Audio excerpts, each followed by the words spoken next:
ভাইয়া তুই পার্মানেন্টলি বাড়ি চলে আয়। ও মা, তুই তোর ভাবের মতো কথা বলস কেন? মানে আমার গার্লফ্রেন্ডের মতো? সাদে বলি না। কি হয়েছে ছুটি?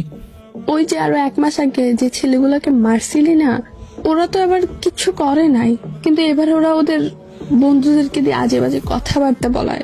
ইভেন আমার উন্না ধরে টান দিছে। ইকরারে তুই জিজ্ঞাসা করিস, আমার সাথে ছিল, আরো আজে বাজে কথা বলছে। আমি আর কলেজ যাব না, তুই বাইকে করে কলেজে দিয়ে আসলে যাবো, নয়তো যাবোই না। এইভাবে একদম খারাপ লাগে। আইরিন বোন আমার আসতে আবার একটু লেট হবে। তবে হ্যাঁ, দেবুদের বলে দিচ্ছি, ওরা আবার হয়তো ওদের গায়েব করে ফেলবে।